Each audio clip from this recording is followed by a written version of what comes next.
After a time, you may find that having is not so pleasing a thing after all as wanting.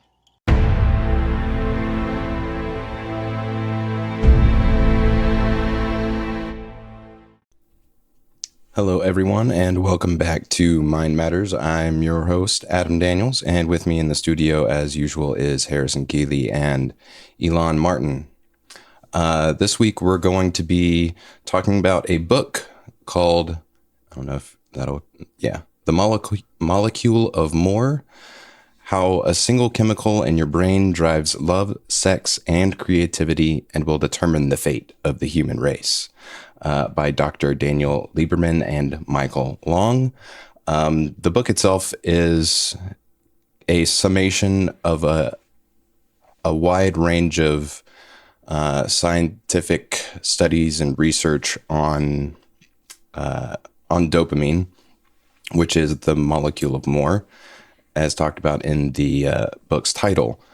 It borrows heavily from the dopaminergic mind, which is a very dense scientific work, so it's not very approachable for the lay reader. And so in the introduction, these guys specifically cite that book and said that their goal in writing this one was to make the insights from the dopaminergic mind more approachable and accessible to the average and the lay person. And so a lot of their stories and a lot of their anecdotes, a lot of the way that they frame things is specifically so that it's more accessible for the average person to understand, which is really helpful because having read the dopaminergic mind, I didn't really get a whole lot of it because it was gobbledygook.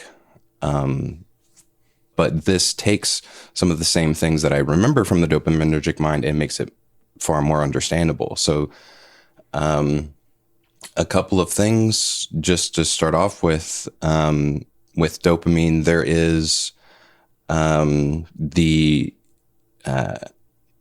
two tracks for the way dopamine acts in our brains. That there is the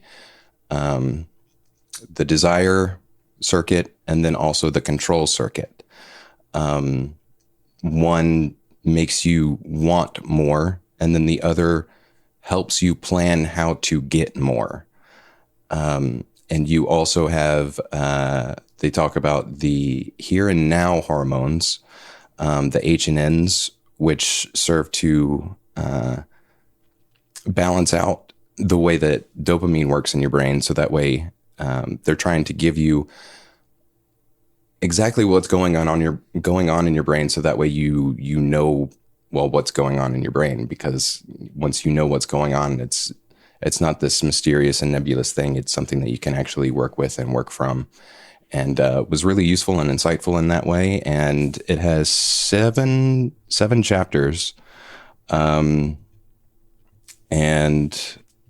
let me try and get them. Yeah. So there's a chapter on love, drugs, domination, creativity and madness, politics, progress, and the final chapter 7 is harmony. Before we go any further, you guys have anything y'all want to? Well, I've got a question about desire and control. I haven't read the book, but do they get into, well, first of all, are these two separate systems or kind of two subsystems of the same system? Do you know, do they clarify that? Well, the way they have it in the book, it's kind of just like a diagram where they have like the human brain, and then there is, where the dopamine originates from. And then it can either go up to the desire, up along the desire pathway, or it can go into the frontal lobe, which is the control circuit. Okay. So it's kind of like two parts of the same system, I guess. Although there are two different pathways that do two different things. Yeah, because it would be interesting. I think it's, I'd guess this probably happens, but where one of the systems is abnormal, and so you've got the desire system that's overloaded, but then you have no way to control to actually get anything. So you're just constantly stuck in, I guess, like a searching mode constantly trying to get things, but never able to actually receive them. But then also what would the opposite be? So to have the controlling, but to have no desire? The way that they kind of talk about it in the book, talking about the extremes, right? Mm-hmm. So the extreme of desire, either total apathy versus, constantly searching for more and more and more. Those would be someone who really doesn't care, very apathetic, very go with the flow, versus somebody who is very impulsive, very much in the ADHD side of things. But then that also ties in with the control aspect, because somebody without control, but the impulse to get more, again, is the impulsive ADHD side of things, which is why and can explain certain people who have very scattered thoughts and they jump from one thing to the next without really much logical, steps brought forward. And then somebody who has a desire for more and a pathological control would be, in their book, they give the example of is it Buzz Aldrin? Buzz Aldrin, yeah, who made it to the moon and then battled suicidal thoughts, severe depression, and alcoholism, along with some other things, like I think divorce was one of them, because he didn't have, once you reach that, it's like, how can you top that? Because that's kind of what, the dopamine wants. It wants to always be pushing forward for newer and greater heights. But it's like, you went to the moon. How do you exactly top that? So he had to go through a very hard and long process of sorting out his own motivations and his own desires in order to take that very strong control dopamine system that he has, and put it towards good use. And so he ended up, writing a bunch of books and came up with some kind of new way of space travel. They didn't go into specifics on it and I didn't look into it, but I mean, because he had this drive to do things, he was able to, come up with some really interesting and very cool stuff. So they do address some bits and pieces of that. And so it's good to get that, because then you have this spectrum of all of these different things, high desire, low desire, high control, low control, and the variability of people and how it can explain things. They even go into like the creativity and madness, where latency, I think is what they called, or no, salience. It was salience. So something that's important, something that stands out. If you go to, if you're going to work and you go the same route and all of a sudden there's a new bakery, well, that sticks up in your mind as being salient, because, I've not been here before. Maybe this is, going to be really good. Maybe this will be my new favorite place to go for coffee in the morning or whatever. So that's kind of how salience can play a role in normal functioning things. But then on the pathological side of things, where you get into schizophrenia, for instance, someone will see a stop sign and think it's salient. And then because they have the signal for salience, their mind then has to come up with a reason for why it was salient. Why did this get triggered? And then that's why you have all of these, like, the TV anchorman is talking to me and they're trying to abduct me and all of that thing, is because the trigger is going off when it shouldn't be. And so, it's interesting in that respect, because you get all of these. Well, so there was, you mentioned, Adam, the kind of a different mechanism that is activated or stimulated by a whole other set of hormones, the here and now mechanism that we have, which appreciates those things that are in front of us to enjoy and experience and have a kind of intimate, interpersonal feeling for, that takes us not into the goal-oriented mechanisms of the dopaminergic mind, but into just enjoying oneself in the moment, and having a cognition of one's own joy in the here and now. And it was interesting in the example of Buzz Aldrin that the authors state that he was so forward-looking, and his dopamine control circuit was so overactive, and that there was no time or there was very little in his being to appreciate his accomplishments, not even necessarily in a overly egotistical way, but just to reflect upon the success and the incredible level of achievement that he received, to take some joy in reflecting upon, all those steps. It was always on to the next thing. Now, that may not be an issue with most people, although the authors do get into, workaholics and individuals who are always kind of looking forward and not experiencing their lives, not allowing for a moment of peace. So that was just a whole other piece of the kind of thinking on how we're living our lives and what mechanisms we might be engaged in, that I think was a value in this book. That what patterns of thinking and being and forward looking, or even addictive behavior, because we don't have to necessarily be addicted to drugs or sex or certain behaviors to recognize where we might have some habitual behaviors that are stimulating this kind of desire circuit that isn't productive, that is only kind of this desire for more, that doesn't kind of feed us in any constructive way necessarily. Yeah, it's the way that they talk about it, and I think I mentioned this earlier. There's the peripersonal and then the extrapersonal space. And what that means is your peripersonal space is that which is immediately within your arm's grasp. So I can grab my phone, I can grab my Kindle, I can grab my pen. These are all things within my peripersonal space. And so this involves the here and now hormones, because these are things that are here right now in front of me.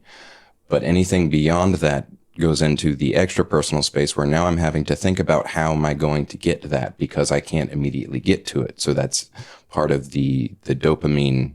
That's where the dopamine systems kick in. And so that gives you the context for what it is that you experience. Whereas going to a bar and meeting new people there, an attractive woman, for instance, who your eyes lock, and then you get up the courage to go and talk to her, and you're laughing and joking, and that's all the dopamine thing. Fast forward that several years where you're married and have been married for several years, then you are in the here and now hormones, where it's the reality of who the person is and what the relationship is. That relationship, though it may have started because of a dopamine attraction, a push to seek out something more, something new and exciting, you have to, if you want a relationship to grow and you want it to evolve and you want it to become something that's lasting, because dopamine doesn't last. It's very much it's a short burst of excitement. Like, you got to do this now and you got to do this right away. And then once you do it, it's like, okay, that's it. You're done. Move on. And so it's like that with relationships, where there's the dopamine at first. And then if you want it to be lasting and fulfilling, it has to change from that type of excitement to the appreciation of who the person is and how y'all and the two of you interact. And by the same token, it seems like a good balance of all of those elements that you described, including forward-looking and planning, can be constructive. Like you can use these systems or engage in them, without your being even conscious of it, to plan consciously, to build your dream home, further a career, plan out your family. All those things do have a kind of reward and are motivating, and engage these systems too. But like you were suggesting, there is this kind of there's a desire that might propel you forward, but also kind of balancing out both the control circuit and the desire circuit is, I think, what helps individuals have successful lives. And what that means for each person is highly individual, and depending on what you imagine a successful life for yourself would look like. But very interesting frameworks. Yeah, for sure. There was one interesting story where there was a guy who was a workaholic, and whether or not this is a true story or not, I don't know, but it was an interesting story nonetheless that I think could be demonstrative in terms of how to approach some of these, I guess, ways of being or modes of being.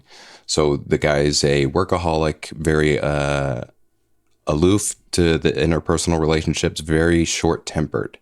And so his work became his life. He ended up getting into an altercation with a taxi guy, a physical altercation where the taxi driver decided to not press charges. And so because of this instance, the guy who was the workaholic realized that his job was at risk.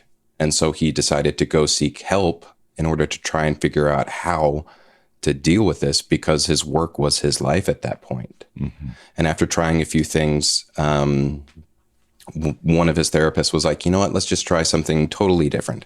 Let's have you just feign interest in people's life. Essentially, this therapist turned him into a manipulator in order to get what he wanted, which was, better relationships with his peers. And so whether he wanted to or not, whether he cared or not, he would compliment people's appearances. He would buy pizza for his coworkers when they would be working late, and these kinds of things. And he noticed that he started to enjoy getting the smiles from his coworkers as opposed to people, being very standoffish with him. And at one point, the breaking point was where, after doing this for a period of time, one of his underlings came into his office bawling her eyes out because she had somebody had stolen her social security number and taken out a credit card in her name that she didn't know about. And now she's getting hassled by credit card debt collectors, and she didn't know what to do. And she came to him for help and for comfort. And for something changed in him in that moment to where I guess it was the fake it until you make it, where it finally clicked. And so he was able to, work through all of his other past issues. And it was just a good story, whether or not true or not. It was still, I think, a good narrative that shows once you understand kind of where you're at and where you might want to go, there's a way of navigating things in order to get you there. And so there's little things like that all throughout the book that are just like, yeah, it was like a kind of a metacognitive hack, a behavioral hack. And that's I think one of the other valuable parts of the book is the authors recommend cognitive behavioral therapy as, ways of looking at, different approaches to one's thinking and one's goals and how one might go about achieving them. And it's through these mechanisms of dopamine that through the control circuit that we can strengthen to some degree, that we're already going to be motivated to achieve our goals.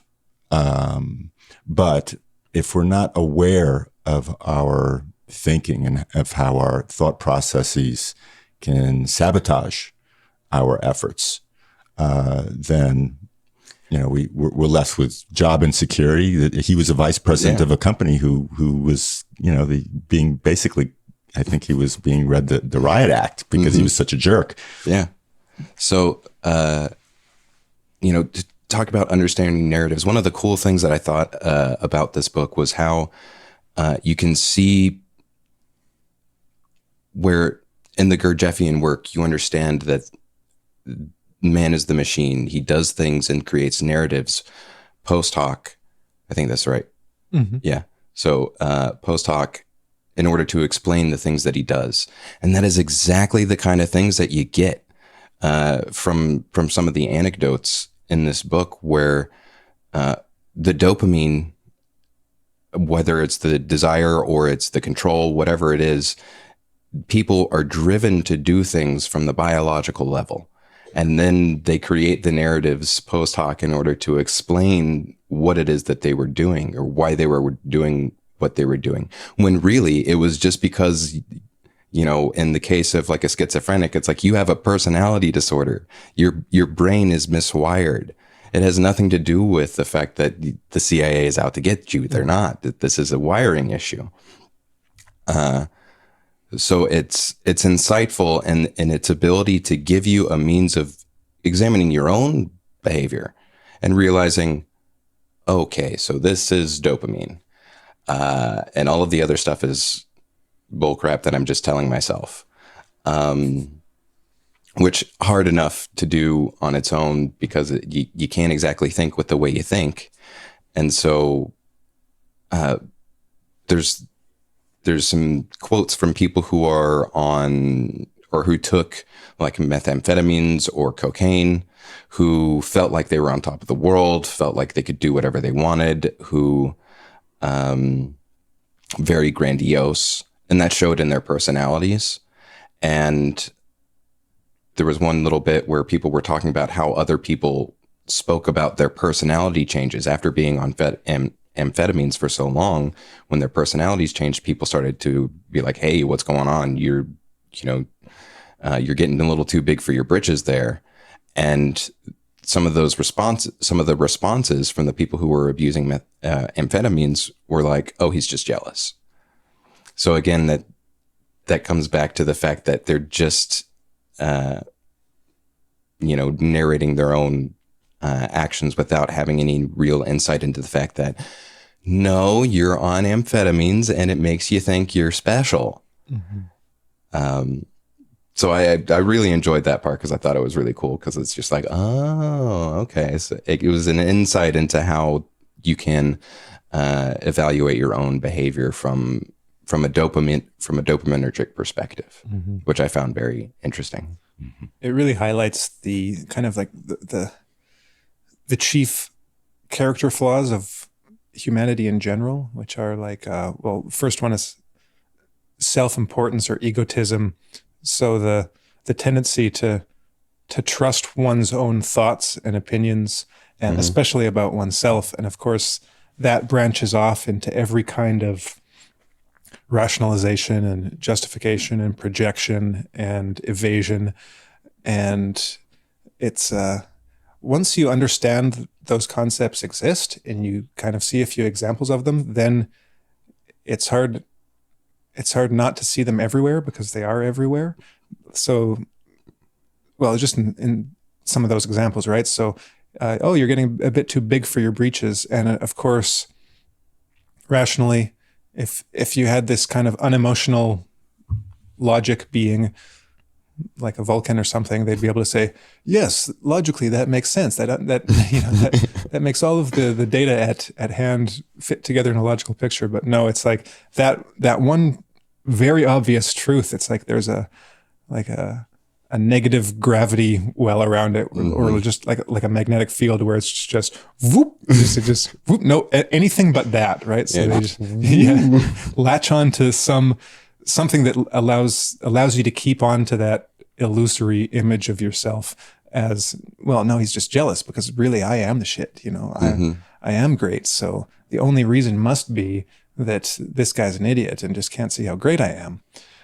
And like I said, you see it everywhere. So pretty much every conversation about politics or religion or relationships, anything of importance to people, you're, for the most part, in any conversation like that, you're not actually talking about the ideas or the evidence or the facts or just reason or logic or common sense. None of that actually is part of the equation. It's all these. It's just two children in adult bodies, smacking each other with sticks and getting mad at each other, because that's essentially that's really what's motivating the entire conversation is, I'm right, or you make me feel bad because you say I'm wrong, but I'm right because I don't want to feel wrong because that makes me feel bad. So I'm gonna then try to make you feel bad and convince myself that you're the bad one and that you're wrong, and then it's just nyah, back and forth, and that's pretty much life in a nutshell. Right. Oh, but I mentioned, okay, so self-importance. Well, self-importance and vanity, they're pretty much the same thing. Just that high opinion of oneself, and then one of the interesting ways that works is then to project the bad things about yourself onto others. So it's not just that you're jealous, it's like, well, that person has a really high opinion of himself. It's like, I hate that guy. He's so full of himself. It's like, really, when it's you're full of yourself, or I'm full of myself, and I'm just, then again, that's not just a magnetic, slight deviation from the course. It rebounds it right back to the person. So it's like, no you.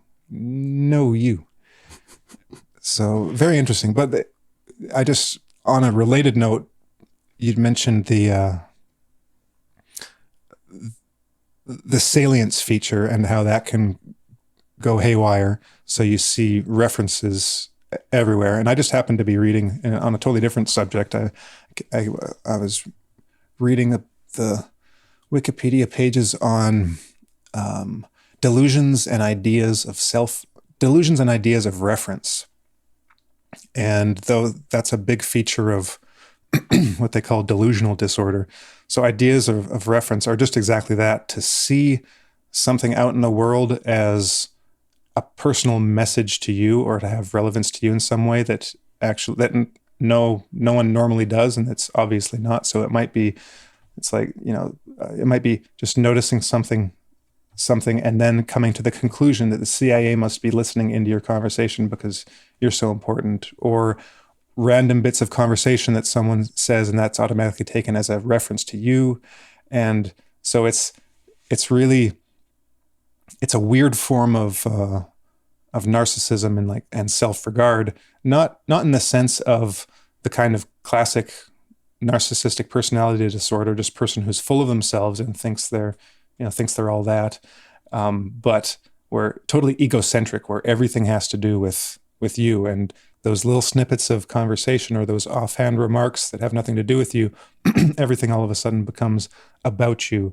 And I can't remember who it was, one of the famous psychoanalysts or theorists, I can't remember which, but it had said something like that, that any kind of mental illness or mental disorder is like you take a normal feature of just the human personality, and then you just dial it up to 11, and then that's that's what pretty much all mental illness is. If you just take that one normal thing and then just go, Ree!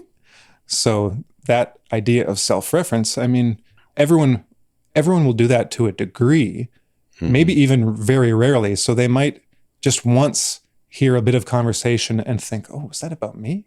Because maybe, and that's just, I think that just comes down to, well, it's normal. There's the way the mind works is it's associative in nature. One thing reminds you of something else and you make the connection. That's how we think. That's how we talk. That's how language works. We wouldn't be able to speak or to think if we weren't able to make those associations and to connect ideas, dissimilar ideas through some kind of similarity. So if you are feeling a particular way, or if you've done something that you're ashamed about or something, and then you hear someone talking like in a disparaging way about where you can't hear who they're talking about, but they mention the same situation, it's like, oh, they're talking about me? Maybe it's public knowledge. Like maybe, people know about that thing, so they might just be talking behind your back. Or, oh, do they know that I did that thing? Like, did they find out? And so the thought spirals back to you. And so in that sense, it's normal. But then when you dial it up completely, it's the paranoid schizophrenic or the just totally delusional person who's built up this entire system about how everything in the world is, everything that happens in the world in their vicinity is all about them.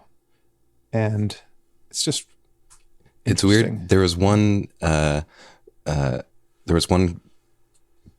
quote from somebody with schizophrenia who said that they saw a stop sign and they thought it was a sign from their mother telling them to stop looking at women.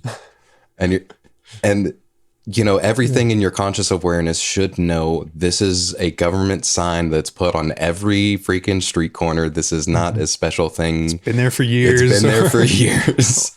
But for whatever reason in this particular instance, because of whatever was going on, it was a message from his mother saying, stop looking at women, which is... Well, and that kind of puts the two of those ideas together. The just the evasive maneuver that the mind takes and the projective one, because these are obviously, in that case, the relationship with the mother and the advice or the order or the remonstrance to him to stop looking at women. Obviously that's important to him and affects him emotionally. He probably also has a sense of shame about it that has grown in him as a result of him doing something he knows his mother doesn't like, that he then thinks that he shouldn't be doing. And that whole thought process, that whole emotional thought process then gets projected onto this stop sign. Mm-hmm.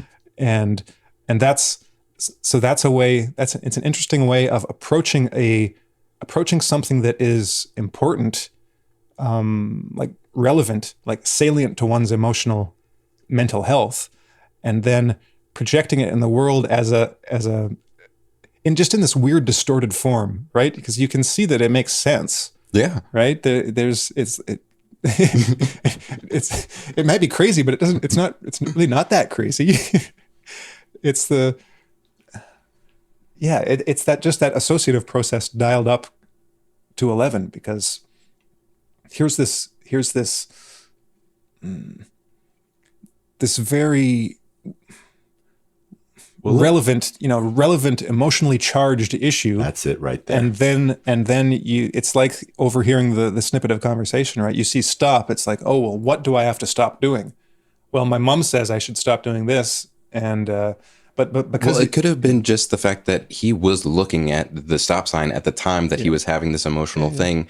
His dopamine, whatever, got triggered. His salience trigger got triggered as he was looking at the sign, and so therefore the stop sign was telling him the things that were going on in his head, or something to that effect. So I think that what you guys just said speaks to a much larger issue, and that is that when we're emotionally primed, when we're undergoing a great deal of stress, or we have some big issue that we're kind of dealing with in the background, not necessarily consciously, that isn't getting processed, that isn't being worked on, that isn't getting reflected upon, then we become this kind of cat on a hot tin roof, hair trigger organism that it becomes more vulnerable to reacting to stimuli and misinterpreting things.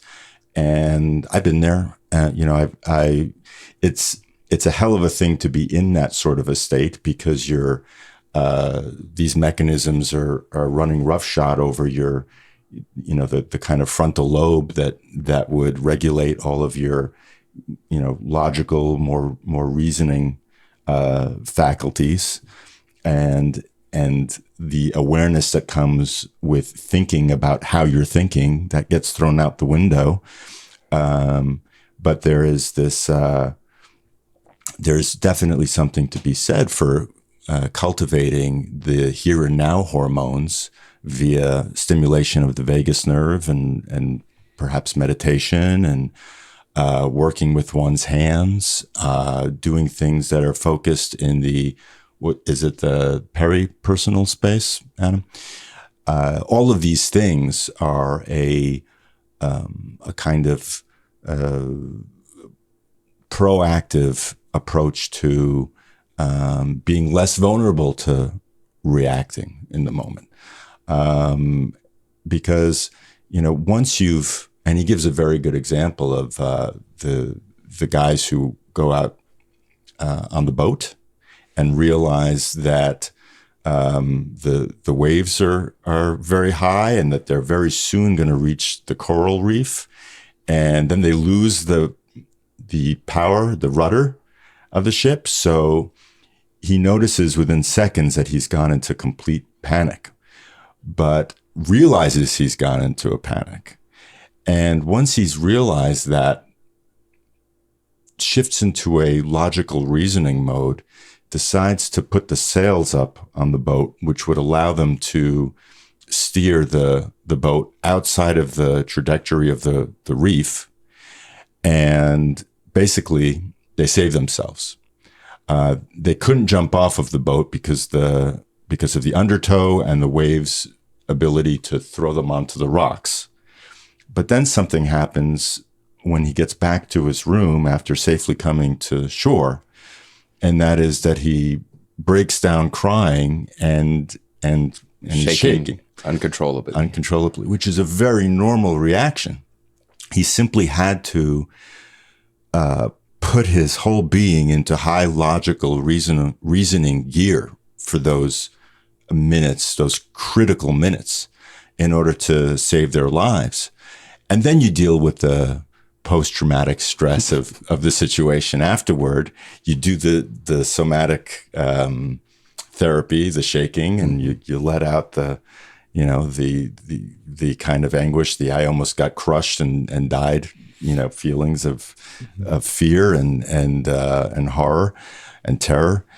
But you see, if he was the paranoid schizophrenic, he might see the coral reef as his mother berating him, right? and then wouldn't be able to come back around to go into that mode, that logical reasoning mode, right? Because there are degrees to all of these things, right? So the paranoid schizophrenic is the most extreme in this area. And then with the guy on the boat, he was able to turn off that fear response to it, or to dampen it down to an extent where he could deal with the situation. And then below, you could have the person that just panics and then isn't able to do anything with it. So you've got this whole spectrum of responses. I was kind of slightly inspired by that. What I was thinking about the paranoid schizophrenic is that you've got, again, coming back to what your first point there about the emotional issues, the important things going on that you either deal with or don't deal with. So the extreme mental illness will be kind of the extreme of not dealing with things to the point where they get so big that they take on a form of their own, like seeing your mother in a stop sign. And instantly I'm wondering if his mother had ever actually told him that, or if it was a double projection and he was projecting what he thought his mother would say to him because of his own just internal shame and guilt. And then, so that was a projection onto his mother, which was then projected onto the stop sign. So that can that's the extent that projection can go, I guess. But then that is an extreme version of something, which was what you were implying, that that does apply to everyone, that we all do to a degree. Because I'd mentioned about self-importance and egotism, and always being right and ignoring that very obvious core truth around which everything slides, that we all have things that we're ignoring, things that are probably pretty obvious and that we just don't want to deal with. And I think pretty much everyone engages in that kind of projection to a degree. Evasion and projection. And then in crazy times of like social hysteria, it just gets amped up all over the place. And that's why Twitter is the best place to research psychopathology, because you see all the ways in which humanity goes wrong on one social media page. In real time.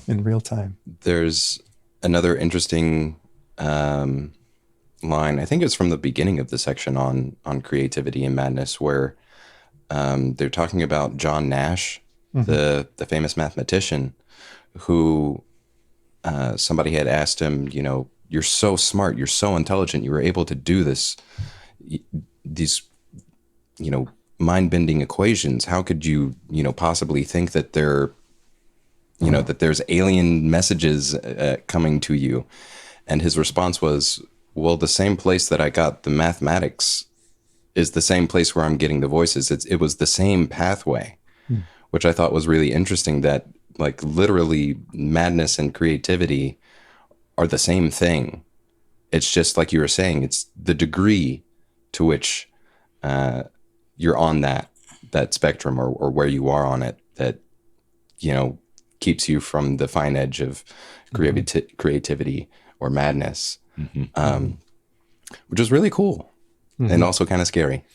Yeah, because with creativity, you have to either well, this is kind of a big philosophical question: is what's the true nature of creativity? If there's an external source from which creativity comes, like something like spiritual and metaphysical in nature, like a Platonic realm or something, then that's one explanation. Or it could all come from or to a large degree come from some internally generated source, or a combination of the two.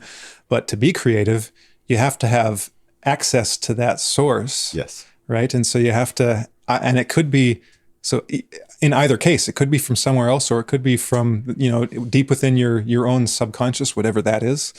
And then what's madness? Well, it's like, you can encounter a lot of weird things in either of those places.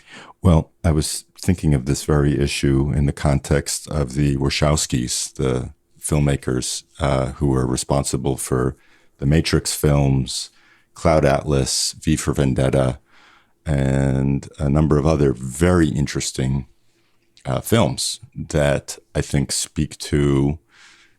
obviously they speak to some important truths and metaphysical realities. And my feeling is, because both of these brothers decided to change their sex, and while that isn't first of all, it's a highly unusual development in one sense. And I don't want to this isn't about disparaging them in any sense. But my question about this, these two incredibly creative filmmakers, is there something about their receptivity, their creativity, their very high level of input from the information field, or whatever it is that where these creative ideas exist from or can be extrapolated from. Is there something there? Is there a high level of creativity that also made them receptive to not quite believing that they were male? Well, there's, at least in the way that they describe it in the book, creativity is involved, it takes an instability. You have to, in order to be creative, which is to say, to do something no one else has done before, you have to break out of the mold of what currently exists. So if everyone, like I was watching a video of an elite swimmer from back in 2000, who everyone at that time in this particular race, like the 200-meter freestyle, they all swam the same way. But here was this guy who decided he was going to change things up a little bit. I like to live dangerously. I also like to live dangerously. Who tweaked his the way he swam so that way he had longer strokes and breathed a little bit differently. And when other people found out about it, they're like, "Oh, this isn't going to work. This isn't going to do anything." But that, once he started actually winning races and breaking records, people started taking notice. Mm-hmm. And so then everybody else started shifting it, which then caused a couple of other people to challenge ways of doing things, challenge the techniques, which eventually led to Michael Phelps, and Michael Phelps dominating the swimming field. Mm-hmm. But my point being that there's creativity is a breaking out of the norm. It is a breaking out of what is socially acceptable in some sense, mm-hmm. or some way. And so it takes some kind of instability to do that. So then, that makes you kind of like question, where does the instability lie? What is it that is unstable that allows for this to happen? Does somebody being creative just mean that they have an unstable personality? Because that might be a little far reaching. I think so. I think that there are a lot of creative people who are, unhinged. who also have it together. Mm-hmm. Is it, do people act eccentrically and disagreeably because this is what an artist does and I'm fitting the mold? Or is it, you know what I mean? It's a chicken and egg type thing. I think, it's like I had a friend once who decided he was going to start drawing and painting. So one of the first things he did, in addition to getting a sketch pad and some pencils, was to get a black beret.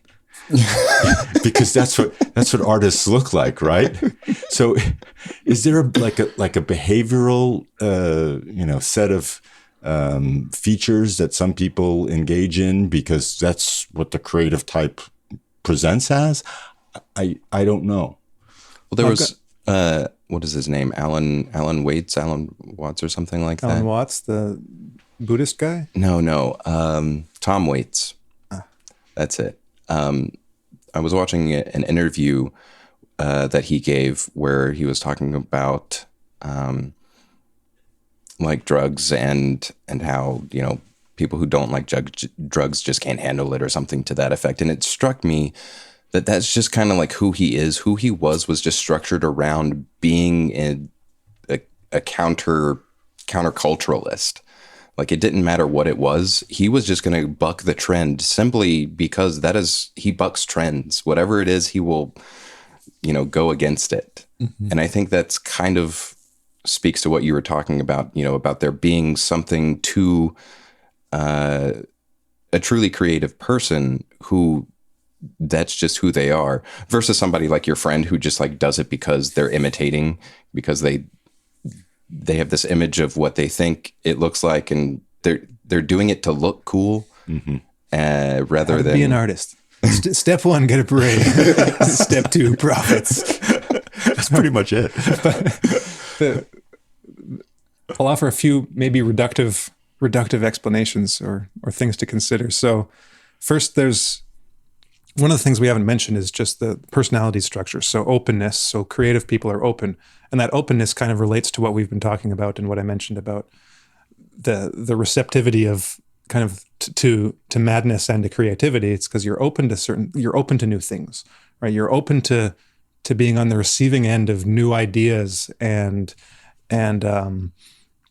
those new ideas might be totally insane, right? But so it can be hard to differentiate, like with John Nash, between the creative ideas and just the totally crazy ones. And so that has something to do with it. And then there's with artists specifically, I can't remember where I heard this, but I've seen it to be true in my experience in kind of the music world, is that you've got all kinds of creative types, right, who have that openness.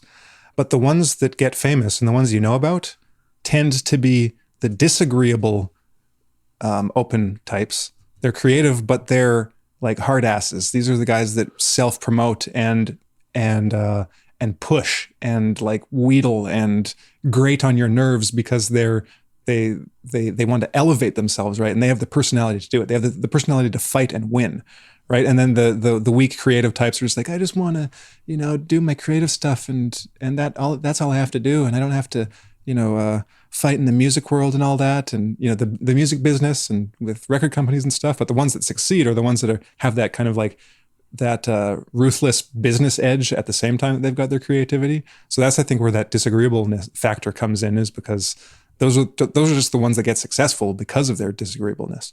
So there's that. But then the question about the Wachowskis, now I'll probably get some nasty comments for this one, but I'd say part of the reason is the same reason why like women, and especially young girls, tend to be more prone to hysteria and like social contagion. And there's probably a similar dynamic with creativity and with creative types that, and it has to do with that receptivity, because like young girls, like teenage girls, are more, on average, more influenced by like their peer groups and the opinions of the other girls and of the boys, and on average more emotional, and these things are more important, right? And this comes down to just psychological sex differences, but also they tend to co-ruminate, is the word. So, a bunch of teenage girls get together and co-ruminate about their problems, and because of the emotional receptivity, emotions then tend to spread like an emotional contagion. And so these ideas, ideas can spread that way too, especially emotionally charged ideas. And that's what several researchers see behind some of the whole rapid onset gender dysphoria thing going on in teenage girls, is a dynamic like that. Like, it makes no sense for like a peer group of 10 girls who are close friends to all become transgender. Like, that doesn't make any sense scientifically or statistically. Mm-hmm. Like, if you were looking at it statistically, it would be like, one person out of every 5 schools or something like that. Right. So something else is going on, and that would suggest it's an emotional contagion. So all those things kind of are combined together and work together, where you have the personality, the openness, you have maybe the neuroticism, and then you have and creativity, and all these things kind of work together in strange combinations to result in the things that we see. And to further talk about it's the disagreeable types who tend to get ahead. Well, in their book, they're talking about the control dopaminergic pathway. Mm-hmm. And people who score really high in terms of the number of like dopamine receptors in that part of their brain, the ones with high concentrations of high numbers, mm-hmm. They come across as aloof and disagreeable. Mm-hmm. Because the way they describe it in the book is that, the desire pathway wants more, and the control pathway will get you there, and it doesn't care how it does it. It's unethical. So that's why I was wondering, what does a psychopath's brain look like dopaminergically? You are wondering. I was wondering. Well, actually, I don't know if I have the answer, but I have one interesting finding that we can extrapolate from. This is from a pretty recent book on psychopathy, Understanding Psychopathy by Nicholas D. Thompson. And, okay, I'll just read a bit. Of particular interest to researchers has been the examination of genes related to serotonergic and dopaminergic activity in psychopaths. So the neurotransmission of dopamine through D2 receptors, DRD2, has been implicated in emotional reward and stress processing. The DRD2 gene is located on chromosome 11 and is expressed in the prefrontal cortex and striatum. Because of the link that DRD2 shows with reward and other emotional processing and its association with aggressive behavior and psychopathology, it has become a popular candidate gene to study in psychopathy. So drawing from this study, these guys assessed the association between psychopathic traits and two dopamine receptor genes, DRD1 and DRD2. It's funny that you could read that as Droid 1 and Droid 2. And the dopamine transporter gene, DAT1. Psychopathic trait, okay, blah, blah, blah. Both dopamine receptor genes emerged as significant predictors of total psychopathy scores, while the dopamine transporter gene was not significant. Blah, blah, blah, blah, blah, blah, blah, blah. Okay, well, so that's all that this book has to say. I know there are other, there's other researchers that talk more about it and like hypotheses about how dopamine works in psychopaths and how that contributes. He doesn't really, he doesn't expand on that. He's just giving, in this case, the link. So there is a potential link between the actual, well, in this case, receptors of dopamine. So something going on with the receptors that is contributing to psychopathic traits. And one of the things that, like a potentially related finding about psychopaths that isn't necessarily framed in terms of dopamine, but could be interpreted that way, is the idea that they are, that they find reward more salient than punishment. So psychopaths are notorious for not being receptive to punishments, right? You send them to prison and they'll reoffend as soon as they're back out, right? They go to prison for murder, and the first or second day out, they might murder again, right? That's just the nature of the beast. But they are receptive to rewards because everything they're doing is for a reward. The things that they do are because they get something out of it. They want something, so they get it. They want money, and like you said, if they've got that control, they'll try to get what they want regardless, using any means necessary. If it means like screwing over grannies or, killing people or ruining their lives, it doesn't really matter as long as they get what they want. But the idea is that might be the approach to treating psychopathy, is kind of like just animal training, essentially, right? Reward training. It's like you in prison, if they have like group therapy sessions or something, or it's pretty much you reward good behavior, and then you kind of try to get it into their heads that good things will happen if you do these things. It's not don't do these things because bad things will happen to you. It's do these things because then you'll get a reward. And so that seems to be my current understanding. Well, this reminds me a little bit of our discussion about the psychopathic serial killer Israel Keyes, who reflects a lot of what's discussed in this book about addiction, in the sense that he was constantly upping the desire for mayhem and destruction.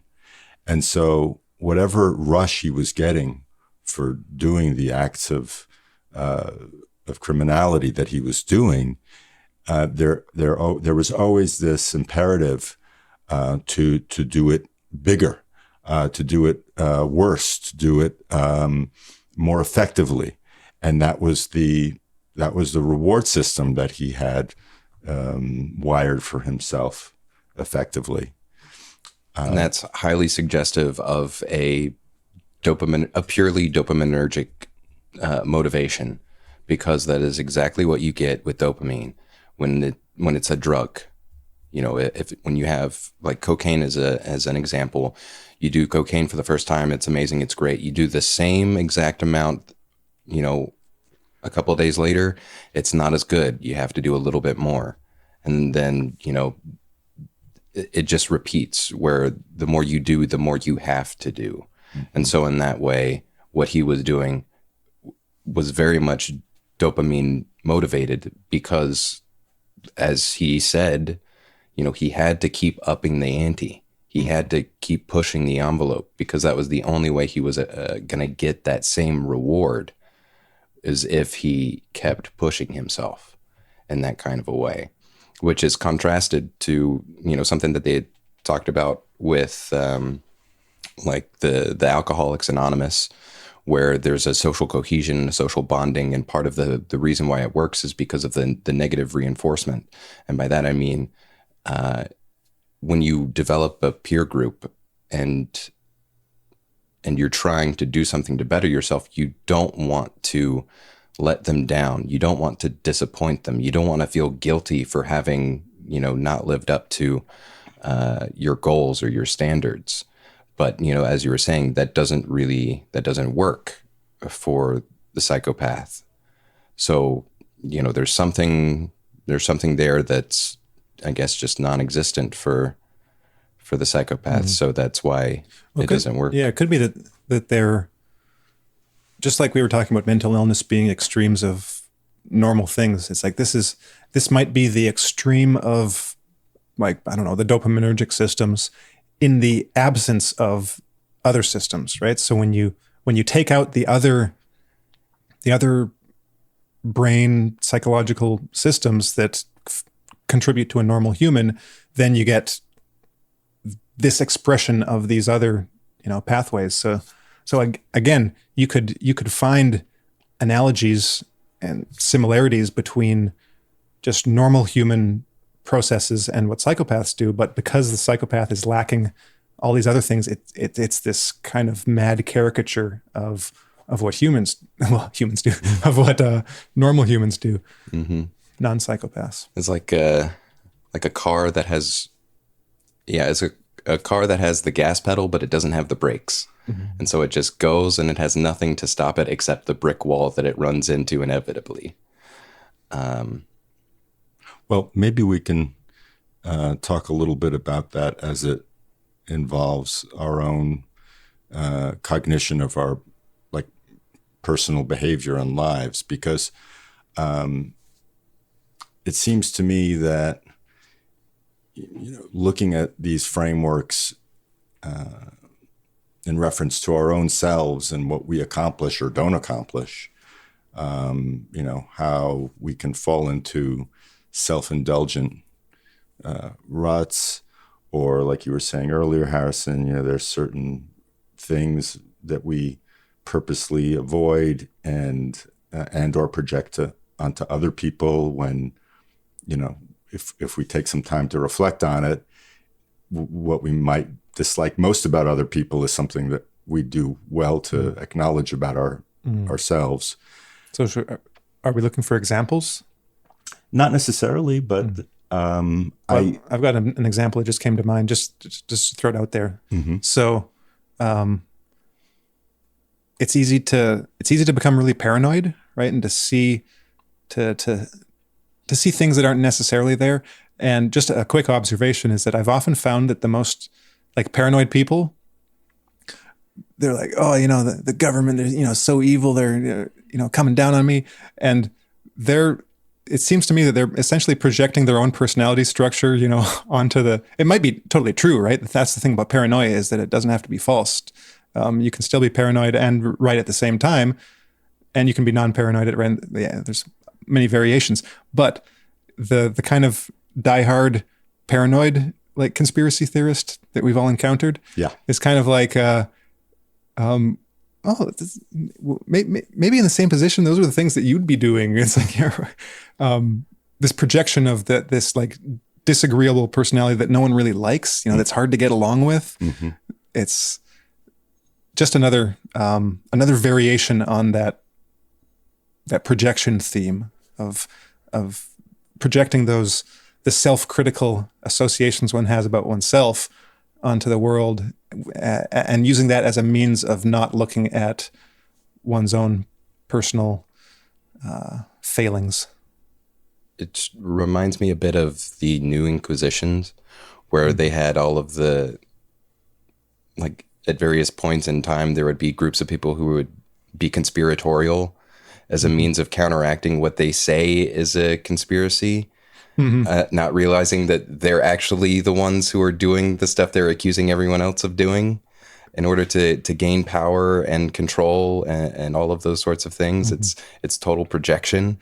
But they can be right at the same time. Yeah. Right. But that's the thing, is they can totally be right in certain cases. So is there anything else? Well, I just threw that in as an example if you wanted to finish your thought. Well, just to add on to that, I have known individuals who were exactly that, who you said something that was even mildly contradicting a point of view that they had, and the next thing you know, you're their arch enemy. and they could be extremely intelligent people, but boy, did they have some work to do on themselves. Mm-hmm.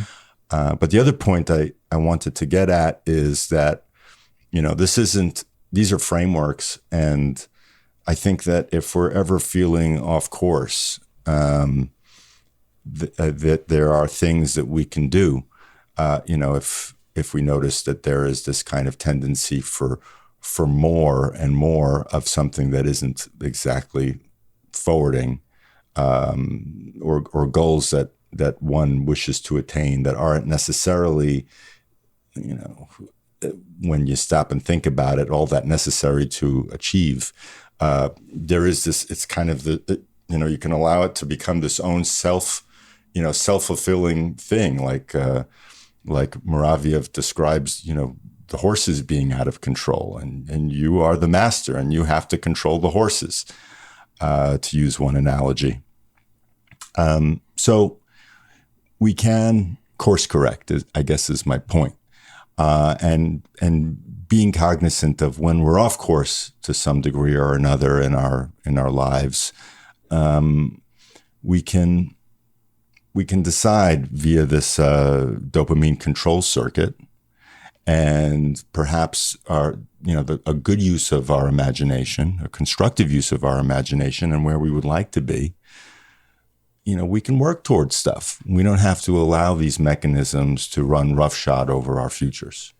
That's the positive takeaway, as positive a takeaway I can think of to address some of these things. But I'm glad you recommended the book, Adam. I'm enjoying it greatly. What's the line from Cloud Atlas? I will not tolerate this criminal abuse. I missed that. But we did have that neat section from the Star Trek episode Amok Time to start off the show.